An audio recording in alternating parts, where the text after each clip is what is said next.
the first to know Nsem-Pii TV. Sir, George recently and chairman for the National Democratic Congress, Mr. Johnson Asiedu Nketiah Edebabetu Ebiase Ono and na pam for a call thank you to say Ghana for ato aba ediamano. Initially no be any the reason why Ntia Johnson Asiedu Nketiah say Ono a call thank you to na Ono akwa akodeda say Ghana for ediato aba diamomo na no and some of the MPs ni be say one Eddie Johnson Asiedu Nketiah mo yaw papa enye asem kotwa ne die nti na MPC kasa o se boshe ahodo a NDC amanyukuo no ema won share won emanfo no enye asem kotwa ne nso NDC amanyukuo no ba bedi akonwa no 10 months nie enso afei ofrem panifo kra obi akra mpese obefa akọ no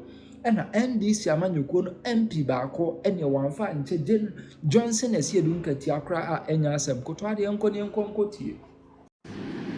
Member of Parliament has run into trouble. He's going to face the NDC disciplinary committee. At the disciplinary committee, he'll be reminded that under the 1992 Constitution, if the party sacks you from the party, if you are dismissed as a member of Parliament from the party, automatically you lose your seat. There would be a by-election because you are there for the party. The party is not there because of you. You are there because of the party. You are an NDC candidate. And he said that he doesn't see why there should be thank you to. What is Asiedu Nketiah coming to thank him for? Quickly, he got a letter from Fifi Kwete that, look, show up and let's discipline you. I'll show you the letter that has been written to him. Whether you think it's against democracy, whether you think it's against free expression, whether you think it's a suppressing expression within party, whether you think it's adverse to internal party democracy. This is what the Honorable Member of Parliament said here on Metro TV. This is what he said. Have a look. In my constituency, Chana Paga constituency, what are they coming there to thank us for? You've not given us appointment, with employment zero. What are you coming to thank us for? Come and let's talk and know that this is what we need. This is what we are lacking. Our government cannot be in power and we will still be suffering. In my constituency, Chana Paga constituency, what are they coming there to thank us for? You've not given us appointment, with employment zero.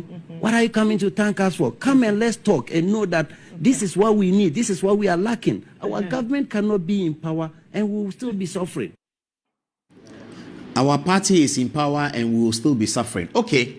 National Democratic Congress, in a letter dated 29 September 2025, and is signed by the Honorable Emmanuel Zumakwe, Director of Administration, and is written to Honorable Nichema Bila Alamzi, Member of Parliament, Chiana Paga, House of Parliament. His phone number, invitation to appear before the Functional Executive Committee. The attention of the Functional Executive Committee has been drawn to a widely circulated video recording from the studios of GH1, I said Metro TV, pardon me, it's GH1, in which you were heard questioning the rationale for any thank you tour by the leadership of the party in your constituency, as well as making other remarks which did not sit well with the leadership of the party. In view of the concerns raised by your comments in the said video, you are hereby invited to appear before the committee to provide clarification and further explanation. You are scheduled to appear before the committee on Tuesday, 30th September. That must have happened already at 2 p.m. at the party headquarters at Dabraka. By copy of this letter, the regional chairman is invited to come along with the member of parliament. Yours faithfully, Emmanuel Zumakwe, Director of Administration. Times are getting very interesting, isn't it? Look at the video again. Last one. Watch the video again. He's in serious trouble. Asiedu Nketiah has conducted a thank you tour to further his ambition to become leader of the party, trying to bring you MPs together and MMDCs together so that you can be his stronghold and a bulwark of support for him to win the thing against Julius Debra and Idrisu Haruna and Case Latu Forsen. You, member of parliament, who are you? You are a nobody. You sit in parliament. Is it not the NDC that took you there? But for the NDC's massive campaign, would you have been elected to parliament? Then you say that you didn't get anything. You are a member of parliament. That's what you got. The NDC gave you a member of parliament. You didn't get anything. You didn't get appointment. What other appointment do you want? You are a member of committees. Is that not an appointment? You will see what they will do to him. They will sack him from the party and create a by-election. NDC will win anyway. They don't care. He will see. Next time he will learn sense. Or is it against democracy? I don't know. It's a question for us to answer. When Boache Jaku comes, I ask him that he also wants to be party chairman. If somebody goes to sit on TV and says, hey, me, my constituency, I haven't got anything, he say thank you to, I won't do any thank you to, what will be his reaction? Have a look at the video again. It's from GH1. My constituency, Chana Paga constituency, what are they coming there to thank us for? You've not given us appointment, with employment zero. What are you coming to thank us for? Come and let's talk and know that this is what we need. This is what we are lacking. Our government cannot be in power and we will still be suffering.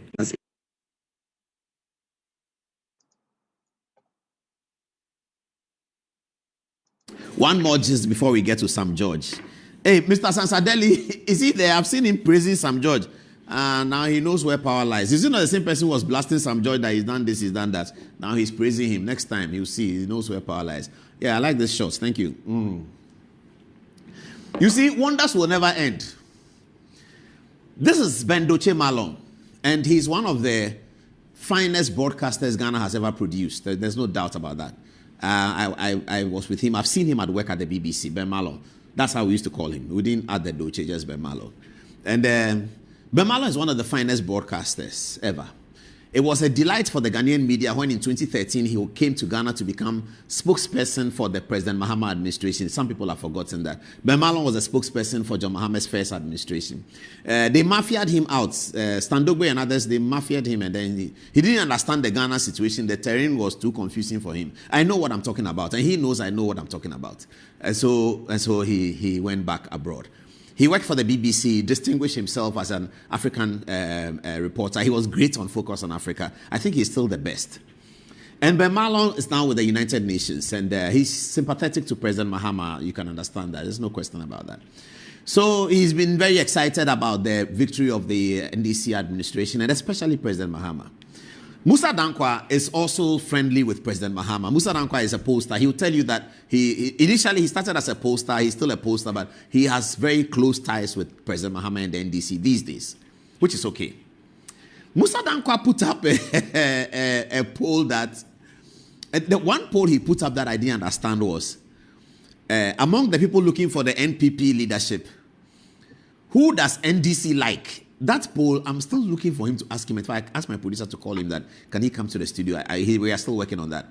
He put up a poll that among the people who are running for the NPP leadership, who does NDC like? Then among the people running for the NDC leadership, who does MPP like? I looked at the poll, I said, I sent it to Cabinet Japan, the presidential candidates. I said, Kalari, have you seen this poll? He laughed, then he called me, we had a chat about it. I won't tell you what we said. Anyway, so then he went further to say that in the NDC one, Haruna Idrisu is leading. He said it more than once. Then he said it again. Then the thing is becoming a problem. So Bendoche Malong then comes in to say that, Musa Dankwa, what is this that you are doing? Musa Dankwa says, Shre, Ahani, who are you? You sit in America, New York, and tell me what to do. I'll fire you. Look at the exchanges. Let's start. First one, Bendoche Malong fires. Bro, I said, dear bro Musa Dankwa, we accept you are brilliant. Yeah, okay. But please, pause your pulling on presidential aspirants. It's not helping our nation now. Which nation? Say that it's not helping your NDC party. Tell Bendoche Malong that it's not any nation matter. We are not talking about nation. This is NDC party matter. If it's worrying you, call Musa Dankwa and whisper to him that, Chief, Charlie, the thing you are doing is not helping him. Me, I call Abronye. I say, Charlie, Ojam, Charlie, this thing you are doing in some way. I won't come and write on Facebook that, Abronya, what you are doing is not helping the nation. Which nation? It's about the party. So Ben Malong shouldn't run away from the internal party problems that are going to occur. It's normal with all political parties. Today you say that MPP has confusion. MPP has confusion. Wait till Boache Jaku becomes chairman. Then you see that MPP is fine. But MPP is confusion. NDC too will confusion. It's the same thing. It is time for us to assess the democracy. The one that has been handed over to us. It is time for us to take the 1992 Constitution and have a look at it. And look at the ethos, the way we practice it. Whether we should do what the British are doing, where election cycle is only 1 month, campaign is only 1 month. Or we should continue with what the Americans are doing, but give local government. Let us run governorship in Ashanti region. Let us run MMDCs on political lines. These are the questions that we need to be asking. Otherwise, the great likes of Bendoche Malong, very nice people, will have this quarrel with Musa Dankwa. Which nation is he talking about? Okay, listen to what Musa Dankwa said. The thread continues. Musa Dankwa comes and says, hey, please, hold on. He says, they don't want the voices of the people to be heard. Aha! I love Musa Dankwa for that. He said, Ben Doche Malon, you work for BBC. You are a Democrat. You believe in free speech. He's accusing you that you don't want the voices of the people to be heard. Listen, he says, they don't want the people. This is my pen. It says, they don't want the voices of the people to be heard. Musa Dankwa does not own the polls. This is Musa Dankwa talking now. Global Info Analytics does. And it is a company policy that we seek the views of voters every 3 months. But voters don't elect presidential candidates. So why are they worried? He doesn't even give Ben Doche Malon the honor of mentioning his name. He continues. And this is where many MPP social media people were excited about it. Dankwa says, NPP government was never happy with the work we did. They never called on us directly to stop. So as a company, we will continue. No one instructs a polling organization on what not to pull because it is too early. Thank you, Musa Dankwa. You are my man. You know, Musa Dankwa is my man. You see, this democracy, it's a cycle. Today you are here, tomorrow you'll be there. So be shouting. You see what's happening to Sam George? We'll come to him soon. You see, Musa Dankwa is praising MPP. That MPP never liked the work he did. But nobody in MPP rose up to tell him that stop what you are doing. Because MPP are Democrats. They don't do that. You know, Professor Folson, he taught Boache Jaku. Tonight we'll talk about a lot of things. He's dead. May he rest in peace. These are the people who allow free expression. The New Patriotic Party, free expression. The United Party, the National Liberation Movement. I'm saying some things, don't worry. So, he says MPP government was never happy with the work we did. But they never called on us directly to stop. And we will not stop. Then he goes on to say that imagine we had the call. Imagine we hit the call. Can you imagine its implications on our independence and objectivity? In the end, the polls will bring sanity into your race unless you don't understand how. Yeah, Musa Dankwa is brutal. He doesn't care whether you are NDC or MPP. He will come after you. And Musa Dankwa says he prefers MPP. They don't worry him. They allow him to do his work. Even we, those who criticize him, when he got his right, we brought him here. We apologized to him. That's how democracy is. Ben Doche Malon, Ben Doche Malon didn't stop there. He went on. The thread continues. Look. Ben Doche Malon comes and says, in the United States of America, the citadel of polls, you do not see this fixation on and constant coverage discussion of presidential aspirants polling. At this early stage, Ben Malon is insisting that, hey, Musa Dankwa, stop the thing you are doing. Me, I'm in America. I am in the citadel of democracy. I understand what happens here. You can't come and bamboozle us. In America, where they do polls every minute, every hour, every week, CNN, every day CNN has a poll. In America, where they do polls every week, which Ben Malon is right, they do polls in America every week. He says they don't poll this early. Ben Malon is panicking that the early thing is going to destroy the NDC. But yes, it has a potential to destroy any political party that's in power with a president who is not running a second term. That is the reality of the matter. In 2021, February, Alan Kyerematen's hands was up. As soon as Akufo-Addo was sworn in, Alan Kyerematen rose his hand. As soon as Akufo-Addo was sworn in, Wontumi started organizing for Baumia in Ashanti region. As soon as the thing was sworn in, Kwabena Japon raised his hand. People were going to Isaac Osei, Charlie, the thing has come, raise your hand. He said, oh, I'm not interested. So it is, you can't do anything about it. You can scream and shout, oh, let's have unity, let's have unity. The most important thing is President Mahama succeed. You can say all that. In the morality of democracy, it won't work. The people who want to file, they will file. Why are they doing so? Because the sitting president is not running. That's why we told you that when you have a transition in 2020, let us not go into another transition in 2024. You said no, you won't listen. Okay, we're in another transition. So Akufo-Addo transition 2020-2024, Ghana is going through another transition of a president who is not running another term. And Ben Malon is saying what? NDC should wait. They should wait for what? Haruna Idrisu is campaigning already. He hasn't come forward. Now he has brought Madam Jane Nando Pokwajiman there, venerable vice president. We will see what will happen. So Ben Doche Malon appeared to have settled it against Musa Dankwa by telling Musa Dankwa that, look, in America, it doesn't happen that way. Musa Dankwa did not sleep. He says, hey, Ben Malon, wait there, wait. The America that you are there, we've all come there before. America, we know there. We just want to stay in Ghana. We all know what happens in America. In any case, there's Google, there's websites. Let me show you what the Republican did. Then he published this one. The governing party in the US will be looking for Trump's successor, and the posters are providing the public perception of who could be that replacement. Their government is not distracted. 2028 GOP primary polling average race to the White House. Musa Dankwa is telling Ben Malone that in that your corner, the New York that you are sitting in, they are polling about who replaces Trump. So if I poll about who is replacing John, what are you talking about? So viewers, I'm asking you, who won the fight? Musa Dankwa or Ben Malone? Who won it? Musa Chalemi, I think you won it too. Musa, this is your smoke. I love it, man. Next time I come to the studio, bring me one. I think you won. You won the thing. Efo, I greet you. It's been a very long time. How are you? I have benefited from your words of wisdom many, many years. I still want to benefit from it. How is New York? Efo, next time I come to New York, I will take your number from Jifagonu, and then I will call you, and then we can meet. Thank you, Efo. Thank you. Hi. Okay, we are done with that story.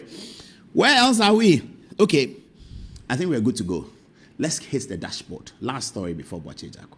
Let's hit the dashboard. Viewers, this story, it has pained me.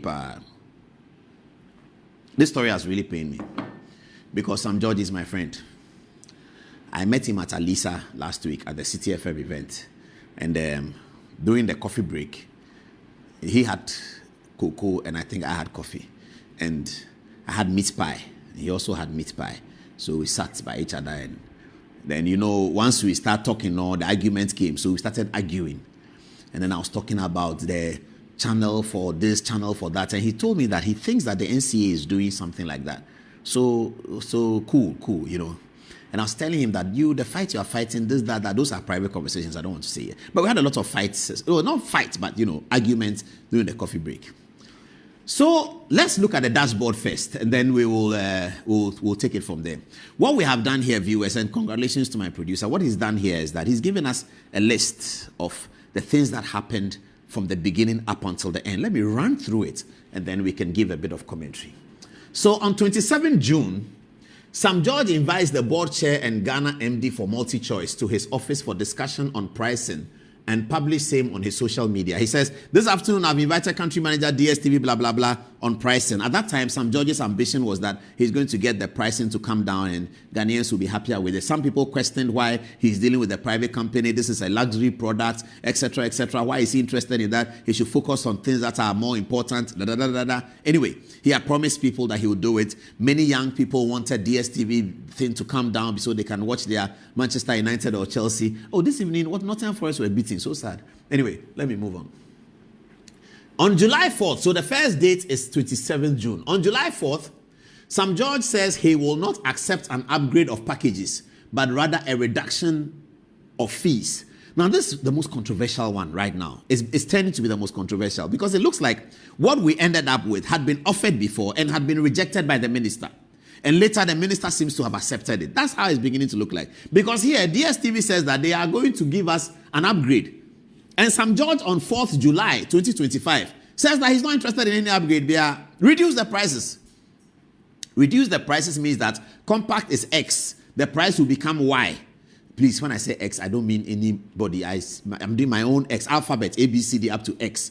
These days, when you say X in politics in Ghana, X, everybody says something. Not that X, my X, the normal X, A, B, C, D up to X. Okay. So what Sam George was looking for here was the thing saying that compact price is Y. It will now become W.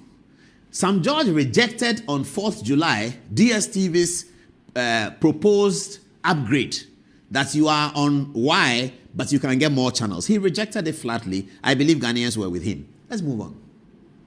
On 1st August, Honorable Sam George attempts to justify his statement by putting out data on pricing among other African countries. So Sam George says that facts are sacred. He says, I've considered levels of taxation, depreciation of currency and population of markets and come to the firm conclusion that Ghanaians are being charged unfair and unreasonable price for the bouquet on DSTV. The National Communication Authority of Ghana would act to protect Ghanaian consumers if no consideration is made to reduce the price. For God and country, he says. So he publishes the list on how other countries are relating to DSTV bills, and it looked like Ghana's own was quite high. So people were with Sam George. At this stage, Sam George is still cruising. Let's move on. That was 1st August. On 2nd August, the day after, Sam George further justifies industry regulations after backlash says that his actions are counterproductive. So as I was telling you, some people said that Sam George's actions are counterproductive. This is what he said. Free market economics do not mean an unchecked regulatory environment, especially for monopolies. Even in the US, regulatory action is taken against strong market players who are not monopolies like TikTok and Huawei. National interest must trump any other considerations. Our regulatory directive is not unreasonable or draconian. What happened in Liberia 2 years ago needs to happen here in Ghana. Sam George was suggesting to Ghanaians that this reduction has also happened in Liberia. 3rd August.